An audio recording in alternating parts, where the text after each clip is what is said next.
हाँ जी प्यारे साथियों, कैसे हैं आप सब। बस यही आशा विश्वास करता हूँ, ऊपर वाले से विनती करता हूँ कि आप सभी बच्चे बहुत ही स्वस्थ होंगे, प्रसन्न होंगे और आपके जीवन में कहीं से भी कोई नकारात्मक ऐसी ऊर्जा आपको ग्रसित नहीं की हुई होगी, तो आप पढ़ाई में भी जरूर व्यस्त होंगे और मग्न होंगे। और हमारे साथ कैसा आपको पढ़ करके लग रहा है, ये जरूर आप कमेंट नीचे करिएगा, मैं उसको पढ़ूंगा। ठीक है ना। देखते हैं आज की इस वीडियो में हम लोग जो है चल रहे हैं शुरू करने काव्य खंड। क्या शुरू करेंगे? काव्य खंड। उधर में गदखंड चल रहा है, इधर में काव्य खंड भी आपका शुरू है। तो प्यारे साथियों, काव्य खंड का सीधा मतलब है कि इसके अंतर्गत आप कविताओं को पढ़ने जा रहे हैं। तो आप हमारे साथ बिल्कुल रेडी हो जाइए, जितनी भी कविताएं दी गई हैं उनको बेहतर तरीके से पढ़ने के लिए। क्यों प्यारे साथियों? क्योंकि इसके पीछे ना एक बड़ी सुंदर बात है। सुंदर बात यह है प्यारे साथियों, है ना, सुंदर बात यह है कि मुझे भी कविताएं बहुत ज्यादा प्रिय हैं। प्रिय अर्थात मुझे भी कविताएं बहुत ज्यादा पसंद हैं, क्योंकि वो होती है ना, वो कवि की भाव कम शब्दों में अपने भावनाओं को, अपने दिल के गहरे राज को व्यक्त कर देना, ताकि जब जिसे कोई पढ़े तो वो भी भाव विभोर हो जाए। बाकी अगर कविता पे मैं बोलना शुरू करूं तो दिन भर बोलते रह जाऊंगा। यहाँ मसला है आपके सिलेबस का। तो आपके सिलेबस में जो पहली ही कविता आपको मिलती है, वो मिलती है बड़ी ही अद्भुत कविता कड़बक। ठीक है, ये कड़बक। और ये कड़बक के जो लेखक हैं, जो कवि हैं, वो है प्रेम के पीर के कवि। ये सारा याद रखिएगा, अभी मैं बताऊंगा भी आगे। प्रेम के पीर के कवि इनको माना जाता है। और दूसरी बात, ये कड़बक की जो भाषा है वो भाषा आपकी अवधी भाषा है। कौन सी भाषा है? अवधी। तो हिंदी का ही एक ये रूप है जो अवधी भाषा में है। और इसके जो लेखक हैं वो कवि मलिक मोहम्मद जायसी हैं। अभी हम लोग उस पर चर्चा करेंगे, मलिक मोहम्मद जायसी जी के बारे में, है ना। आपने एक बहुत ही प्रसिद्ध हिंदी में फिल्म आई हुई थी, जिसको आपने देखा होगा, जरूर देखा होगा, नहीं तो खोज करके देखना कभी, जिसका नाम था पद्मावत। पद्मावत की कहानी आपने देखी होगी, राधा रत्न सेन, है ना, पद्मावती रानी और अलाउद्दीन खिलजी। ये पूरी कहानी आपने जरूर ही सुनी होगी, नहीं तो आपने फिल्में देखी होगी, नहीं तो देख लो ना भैया जाके, क्या फर्क पड़ता है समय निकाल के।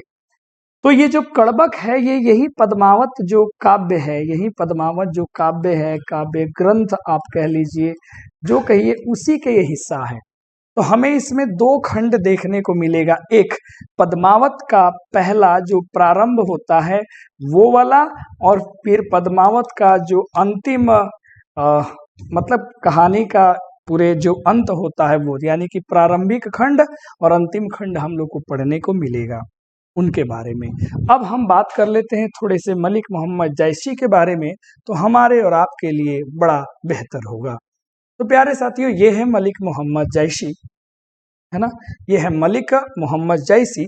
बात करते हैं इनके जन्म का, तो इनका जन्म हुआ था 15वीं शताब्दी के बाद में, लगभग 1442 ईस्वी में। निधन भी 1548। और ये दोनों के दोनों अनुमानतः हैं, अनुमानतः अर्थात अनुमानित हैं। निवास स्थान जायस जगह है, जो कब्र इनका अमेठी में है, और ये पड़ता है उत्तर प्रदेश में। पिता मलिक शेख ममरेज या मलिक राजे अशरफ कहते हैं।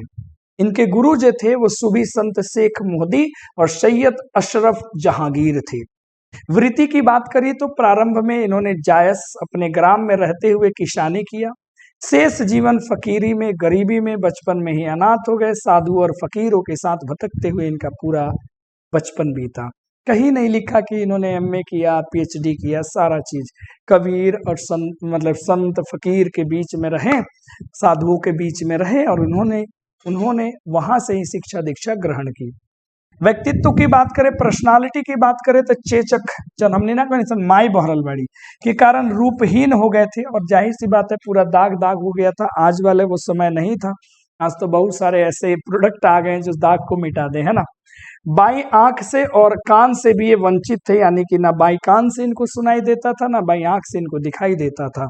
अब इससे समझ जाओ कि पर्सनालिटी वाइज ये कुछ भी नहीं थे, लेकिन गुण इतना भरा पड़ा कि कब, समझ रहे हो, लगभग 16वीं शताब्दी में इन्होंने लिखा और आज 21वीं शताब्दी में हम उनकी रचना को पढ़ने जा रहे हैं। तो इसलिए कहा जाता है ना, ये बाहरी जो स्ट्रक्चर है अपना, इसको कितनो लीप लो, पोत ला, कितनो क्रीम पाउडर लगा लो, जाके ब्यूटी पार्लर में बॉबी लोग एकरा पर कितनो लिपाई पोताई कर, लेकिन ये टेम्पररी बाई परमानेंट नहीं है। काहे कि बाहरी गुण जो है वो एक ना एक दिन खत्म हो जाता है, लेकिन जो आंतरिक गुण है वही यज्ञ में यश और आपका नाम जो है ना वो रोशन करता है।